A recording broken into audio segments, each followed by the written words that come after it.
Good day and welcome back to Royal News Daily, where royal protocol meets real-world pressure. And today's story proves that even palaces can feel the heat. Imagine a centuries-old monarchy suddenly acting like a crisis management startup. Phones buzzing, statements drafted, silence weaponized. That is exactly what unfolded as the Danish royal family found itself battling not just a scandal, but the story spiraling out of its control. Now, before we get into the royal scramble, take a second to subscribe to Royal News Daily and click the notifications bell icon.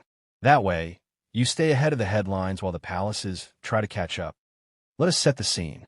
In the aftermath of the Madrid controversy involving King Frederik, the Danish monarchy did not collapse into chaos. Instead, it did something far more telling. It tightened the reins.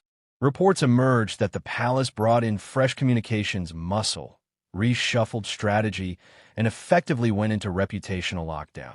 When a royal household starts treating headlines like a fire drill, you know the situation is serious. Think of this like an iceberg problem. What the public sees is a calm royal wave from a balcony. What they do not see is the frantic paddling underneath.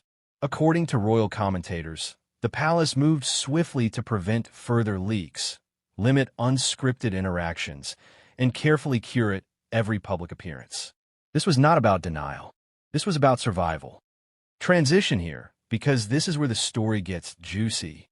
The Danish monarchy has always prided itself on transparency and relatability. Compared to other European royals, they were seen as approachable, almost refreshingly normal. But scandals changed the rules of the game. Suddenly, that openness became a liability. Every casual moment risked becoming tomorrow's headline.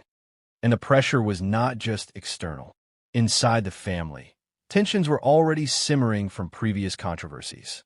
Remember the title-stripping decision involving Prince Joachim's children? That wound never fully healed. Add a fresh scandal at the top, and suddenly the monarchy looked less like a united front and more like a carefully staged group photo. Now let us talk about King Frederik's position.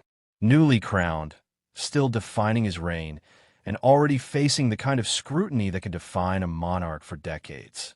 This crisis forced him into a role no new king wants so early: damage controller-in-chief.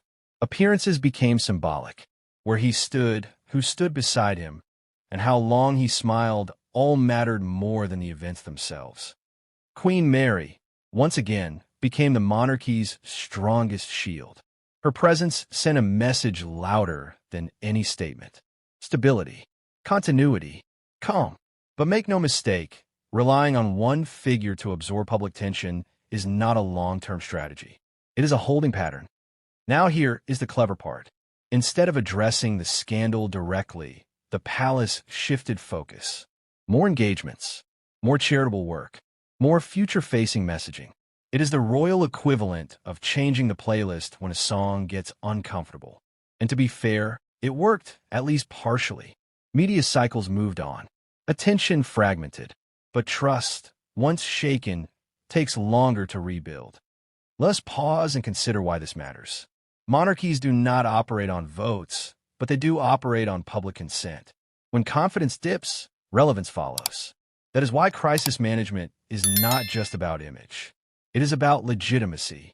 The Danish royal household understood that instinctively, and it is why they acted fast. Transition again, because here's the twist. The very act of controlling the narrative became a story itself. Observers noticed fewer spontaneous moments, more scripted appearances, and a noticeable coolness in royal communications. The monarchy that once felt relaxed now felt cautious. And caution, while understandable, can create distance. This crisis exposed a modern royal dilemma. Be human and risk scandal. Be controlled and risk losing warmth. There is no perfect balance, only constant adjustment. And Denmark's royals are learning that lesson in real time, under a very bright spotlight. So where does this leave the monarchy now? Stabilized, yes. Untouched, no. The institution survived the immediate storm, but the clouds have not fully cleared. Every future misstep will be judged more harshly, every silence read more deeply. In the end, this was not just a scandal.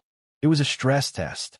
And while the Danish monarchy passed for now, the margin was slimmer than anyone would like to admit. Thank you for watching Royal News Daily.